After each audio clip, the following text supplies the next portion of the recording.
कि जो हमारे पूरे सियासी निजाम को दरम भरम कर देते। की लबासी का भाई आमिर खान है जिसको एक्शन कमेटी की वजह से वहां पे जेरेबार किया जा रहा है। कोई पता नहीं एयरपोर्ट से उठा लिया। वो कह रहे हैं जी कि वो अकले कुल है, वो बड़े ऑनेस्ट हैं। आजाद कश्मीर पुलिस के सारे ऑफिसर करप्ट कि पहले वो खुद मेरिट का बताएं वो किस मेरिट पे आए कि मुहाफिज जब डाकू बन जाए तो उन डाकू को कौन दफ्तरों के लिए चीजें दे। गाजी शहजाद के उस चैप्टर में ज्यादा नहीं घुसना चाहूंगा क्योंकि यहाँ पे तो फौरी तौर पे एजेंट बनाना बड़ा आसान हो गया दारों के। खून खराबे से बचने की कोशिश को हमारी कमजोरी समझा जा रहा है।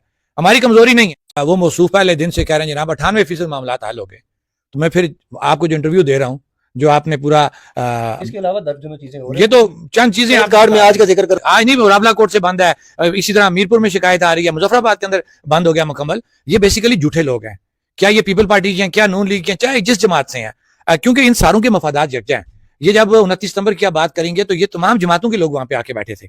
उस वक्त Faisal Mumtaz Rathore as a chairman committee वहां पे बैठे हुए थे मुज़ाकराती, और बाकी नून लीग की अक्सरियत जो क्यादत है, राना सनाउल्लाह, इसी तरह देखें अपना क्या नाम उनका जी, वो जो ख्वाजा साहब हैं एहसन इकबाल वहां मौजूद थे। फिर इसी तरह अमीर मुकाम वहां मौजूद थे।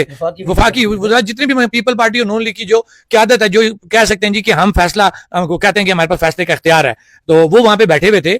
और जम्मू कश्मीर ज्वाइंट अवामी एक्शन कमेटी ने हर वक्त मुश्किल से मुश्किल वक्त भी आया तो जिम्मेदारी का मुजाहरा किया।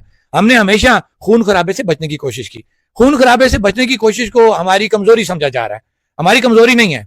हमने जब एक लाश नीलम पुल से उठाई थी ना, तो हम उस वक्त अगर बताते ना तो हम लोगों की बोटियां वहां पे नोची जाती। वो चंद लोग थे और हजारों की तादाद थी, लेकिन हमने कभी भी इंतशार नहीं पैदा होने दिया। हमने पुरअमन जद्दोजहद पे यकीन रखा और अभी भी हम पुरअमन जद्दोजहद पे ही यकीन रखते हैं। धोखा एग्रीमेंट की रूह से जो टाइम फ्रेम हमारे साथ तय हुआ उसको अगर देखा जाए तो बिल्कुल इसको आप धोखा कहेंगे। अच्छा सर, अब आगे सर बिल्कुल मियां नवाज शरीफ साहब एक सीनियर पॉलिटिशियन है पाकिस्तान में। एक उनका नवाज शरीफ साहब यहाँ आ रहे हैं। जी, दोनों भाइयों को मैं मुखातब करते हुए कहूंगा कि पहली बात यह कि आप अपने उन लोगों से पूछें कि जिनको आपने इख्तियार देके भेजा यहाँ मुज़ाकरात के लिए, क्या आपने उनको ये इख्तियार दिया था कि वो आपकी जमात का बेड़ा गर्क करें? मेरी मुराद कि उन्होंने कातलों को लाके जमात में डाल दिया और बाकायदा डील हुई है। वक्त आया वो पता लग जाएगा किसने डील क्या की हुई और उनके टारगेट क्या, लेकिन बेड़ा गर्क किसका कर गए? नून लीग का। मैं सियासी बात नहीं करूंगा, लेकिन हकीकत पर मबनी बात दो चीजें हैं ना। एक तो वो खत्म ना करने की बात करें, बिल्कुल मैंने पहले दिन ये बात कही थी कि ये 12 वो सीटें हैं कि जो हमारे पूरे सियासी निजाम को दरम भरम कर देती हैं, हमारे मैंडेट का बेड़ा गर्क करती हैं, हमारे मैंडेट की तौहीन की जाती है। हमने कभी ये नहीं कहा जी कि नून लीग की हुकूमत है, पीपल पार्टी की है या पीटीआई की है। हमने हमेशा जमहूरी निजाम को मुस्तहकम करने की बात की है, हमने अदारों के मुस्तहकम करने की बात की है, और वो हमारा सुपीरियर अदारा जिसको हम असेंबली कहते हैं, उसके अंदर ये 12 सीटें वो एक गंदा तोग है हमारे लिए कि इनकी होते हुए किसी भी सूरत हमारा जमहूरी सेटअप। बात यह है कि जब एक चीज का तनाजा ये जो हमारा जो जिसको आप गारंटर कहते हैं या वो लोग जिन्होंने हमसे मुज़ाकरात किए हुकूमत पाकिस्तान से जो लोग आए हुए थे, वहां ये तय हो गया ये कमेटी बना रहे हैं और इसमें हमने ये साबित करना है कि इन 12 सीटों का मसला कश्मीर से तल्लक नहीं है। उन्होंने साबित करना है कि इन 12 सीटों का मसला कश्मीर से तल्लक है। सिंपल सी बात है, इसमें कोई बहस नहीं है। हम साबित कर चुके हैं कि इन 12 सीटों का तल्लक मसला कश्मीर से नहीं है। जब एक चीज का तल्लक ही मसला कश्मीर से नहीं है तो वो खत्म हो जानी चाहिए। क्यों आप किसी की ख्वाहिशात पे उन सीटों को रखें? अच्छा सर, आगे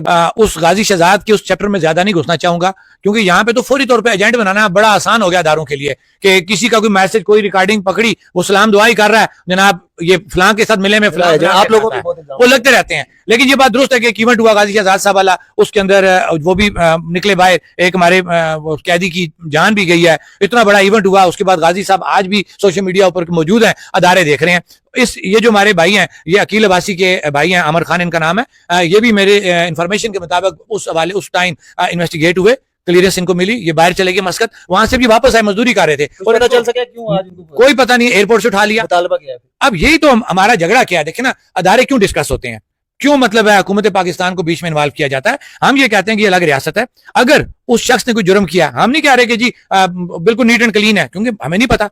अगर वो आजाद कश्मीर का रहने वाला है, उसने कोई जुर्म किया, आजाद कश्मीर के अंदर किया, FIR आजाद कश्मीर के अंदर, इन्वेस्टिगेट आजाद कश्मीर के अंदर हुआ, अगर पहली बात है वो तमाम चीजें क्लियर हैं, कोई ऐसी बात नहीं है।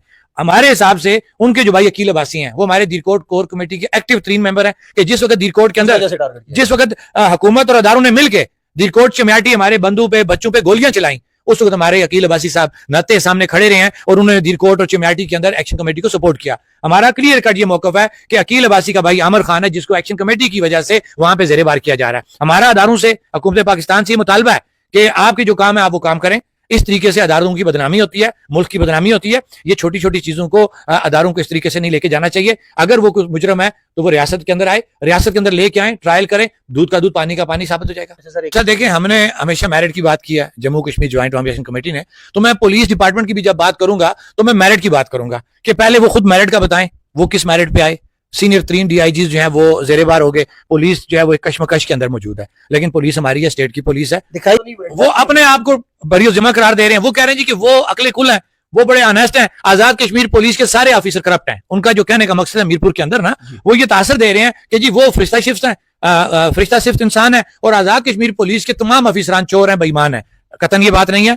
लिहाजा हम ये क्लियर बात उन्हें कहना चाहते हैं कि पुलिस फोर्स हमारी है, ये अफिसरान हमारे हैं, सिपाही हमारा है, हमारा इनसे कोई जाती मसला नहीं है। एक लॉ एंड ऑर्डर का मसला होता है, अदारों की ये काम है उसको रोकना। आप इन चीजों को किसी और तरफ लेके जाएं तो ये आपकी खाम ख्याली है। तमाम पुलिस के अफिसरान, सिपाही जो हमारे छोटे रैंक के लोग हैं, ये समझते हैं कि Jammu Kashmir joint army action committee सिर्फ और सिर्फ बुनियादी हकूक की बात कर रही है, मेरिट की बात कर रही है। वो मेरिट पुलिस डिपार्टमेंट में भी लागू होता है, वो मेरिट हमारे आम जो दफातर हैं जिनके अंदर हमारे नौजवानों के दाखिले, NTS PSC की तमाम चीजें हमारे वो देखें जी। बिजनेसमैन की अगर बात करते हैं तो बिजनेसमैन ऐसे अदारे पे क्यों एतमाद करेगी कि मैंने उस दिन भी कहा था, मंगला एक मोटरसाइकिल हमारा छीना गया एक बंदे से 29 सितंबर को, आज तक पुलिस वो मोटरसाइकिल नहीं दे सकी कि मुहाफिज जब डाकू बन जाए तो उन डाकू को कौन दफ्तरों के लिए चीजें देगा? तो ये उन्हें भी सोचना पड़ेगा, पहले अपना आप उनको साबित करना पड़ेगा कि वाकई वो मुहाफिज है, लोगों की इज्जत नफ्स का ख्याल रखते हैं, गरीब को इज्जत देते हैं, तो उसके बाद लोग जान भी देने को तैयार होते हैं।